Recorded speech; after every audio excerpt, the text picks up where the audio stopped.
So Mega Man is a pretty amazing franchise of games, right? It's my personal favorite, and I've played pretty much the entire classic series to completion, barring Mega Man 11. But something that I thought about over and over the past few weeks is something that most people don't really think for long periods of time. The robot masters you fight are quite literally bosses, and the normal enemies fought within a stage are their employees. Are the bosses actually good to their workers? Before anyone really needs to ask, yes, I'm ripping off Unraveled by Brian David Gilbert, and specifically his video about whether or not the Dark Souls bosses are technically good bosses in a business sense. The biggest difference between this video and that one is that we have different criteria for what makes a boss good in the world of Mega Man. Let's say Dr. Wily is the CEO of a large company. Let's call it the Monsteropolis Corporation. He doesn't have to interact with any of his branches after establishing them. He's not going to be counted in the discussion of bosses. The Robot Masters all control one branch of Monsteropolis, and they have certain people hired in those branches to do business things. These branches are set in locations across the globe, and sometimes space. Our criteria are as follows. 1. What are the people who work in a branch like? Do they seem happy to be of assistance in murdering a small robot boy? Or can they really not care any less and just want to go home? 2. Is the environment to an employee's benefit? Do these employees fit in these environments? Can they be swapped out with, say, a Goomba from Donkey Kong or a Waddle Dee from Metroid? Or do they belong to this environment? Or even worse, do they not belong in this environment and suffer because of it? 3. Are the mini-bosses or higher-ups taking responsibility into their own metallic hands and trying to get rid of our blue bomber with their large, imposing size and power? 4.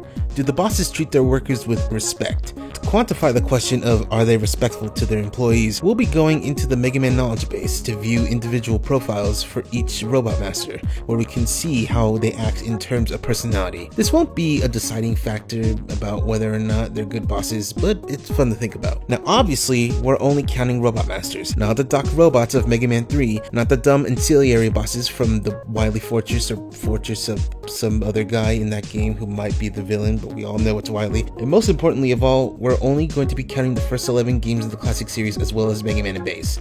We're not counting Mega Man Powered Up because it's a reboot that, while good, didn't do enough to change things up other than make everything cute and give us 2 more Robot Masters. Let's begin.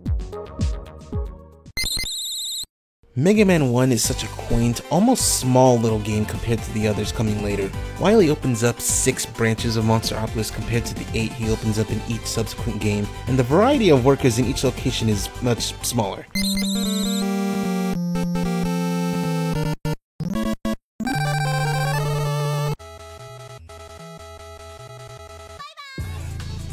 For instance, we go to Cutman's location and it's a simple factory with bladers flying about to get in your way, Komodomas also getting in your way, adhering Susies who also get in your way, flying shells who, despite doing the bare minimum, are quite effective, a big guy who seems like a real go-getter but is easily fooled, and something called the Super Cutter, but it doesn't seem to be an actual enemy. It seems more like a bunch of IT guys in a room hear you outside and just start throwing shit at you to make you go away. But on that note, it doesn't seem like Cutman is a good boss. He's very stubborn and he doesn't listen to others, so he doesn't hear the complaints of his employees who want to work someplace else. As a result, they all just seem bored and going through the motions. Even the Flying Shell, the most aggravating enemy in the stage, who can seemingly hit you from everywhere.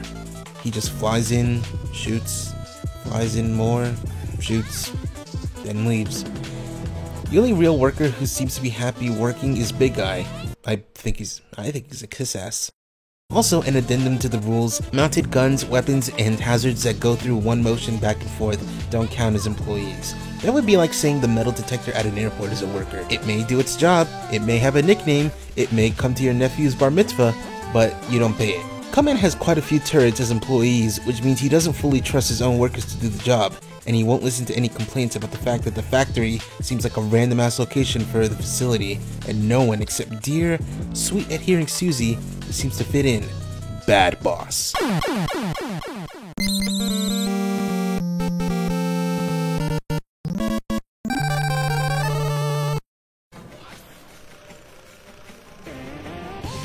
Electroman, however, has it way worse. His location is a power plant. He is, on the outset, a pretty good boss who is smart, competent, and very responsible with a fun little quirk of disliking rubber. But then you don't file a report on time, and you see this good boss isn't so good, with him being egocentric, conceited, and more than a little sadistic. This is incredibly evident with his stage being incredibly tall and difficult to navigate through. However, his employees don't think so. He's employed another big guy, the returning Kamodoma, and watchers. The big guy has his own little area waiting for our blue hero, while the Kamodoma are sitting at the very top ready to get in your way once again. The watchers are actually very enthusiastic about their job of murdering and will take 2 shots at you before escaping, hoping to fight another day. These guys fit much better at this location, but Elecman is still a prick. He's an okay boss.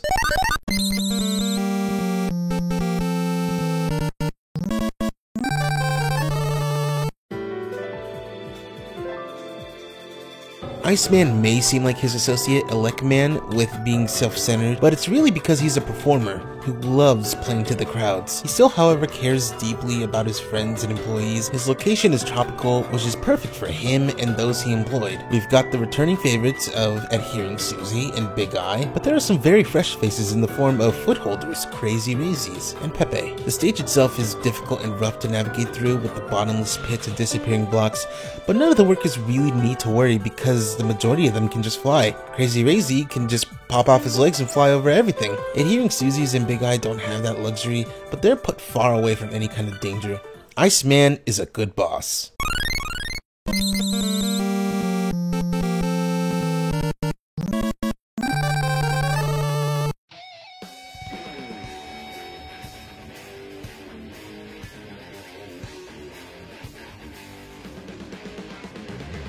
Fireman is hot-blooded, charismatic, and a little bit of a hothead, yet he's still a pretty cool guy who enjoys camping in the summer, but also sees himself as a champion of justice ready to hunt down Mega Man, you know, whenever he decides to show up. His facility, however, is less heroic and more an actual garbage fire, seeing as he's a waste disposal robot. He's only got 2 actual kinds of employees working for him, Chankeys and Killer Bombs. The Chankeys strikes me as someone who's hanging out in the break room for most of their time, talking to friends and playing on their Switch before it's time to clock back in, and they go about their job with gusto. Killer Bombs almost seem like they're there to get in the way, but you shoot one and they explode, meaning that this guy knows what he's in for and prepared himself. Despite this stage being difficult to get through and this one part can seriously fuck off, it's safe to say that Fireman is a good boss.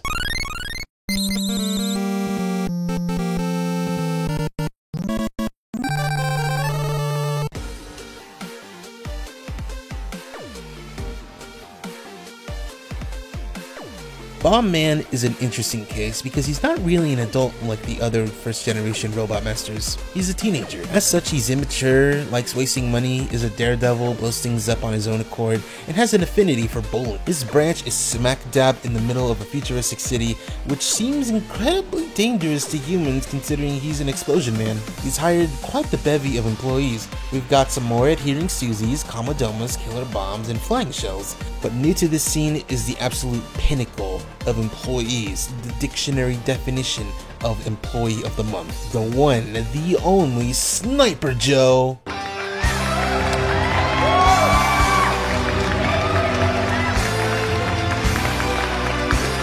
This fucking dude is the coolest. He's one of the very few enemies in Mega Man who returns for just about every single game, and he deserves it. He's only got one mission: get in your way and kill you. And he does it all with a cool shield and a simple blaster. While every other enemy in the stage just goes through the motions, Sniper Joe is earning that bonus and then some. Bomb Man may not be running a tight ship, and most of his employees are borrowed from his older brothers, but he spent the prettiest penny on Sniper Joe, and it makes him at least a little bit cool. He's an okay boss.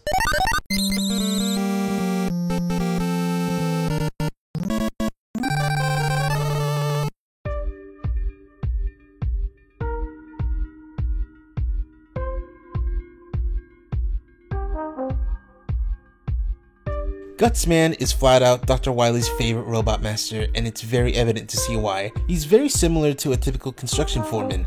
While he can be hot-tempered, impatient, and unreasonable, he is passionate about his line of work, and is more intelligent than his appearance and mannerisms would initially suggest, and cares deeply for the well-being of his colleagues when he's on the job and his robotic brothers. acting as some sort of older brother to the latter. He also seems to have a genuine sense of humor and seems to know his brother's behavior very well. Gutsman enjoys karaoke and is good friends with Stone Man, but he also doesn't like to see any arguments from his workers or his brothers, or to even get into one. He made sure he hired only the best of the best to his facility, which is located right in a mountain near a mine. He's got bladers, a big guy, and some new faces, a pickaxe man and the Mets.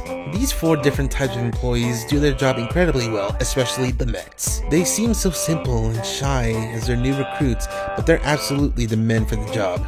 There's a reason why when people think of Mega Man, one of the lasting images is that of a man, a small robot with a hard hat, who doesn't do much, but does what they do almost better than anyone. For being the friendliest yet hardest working boss and only hiring those he trusts, Gutsman is not only a good boss, he's the best boss.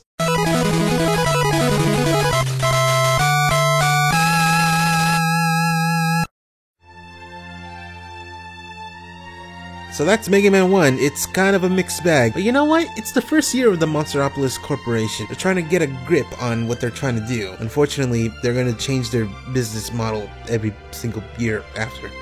So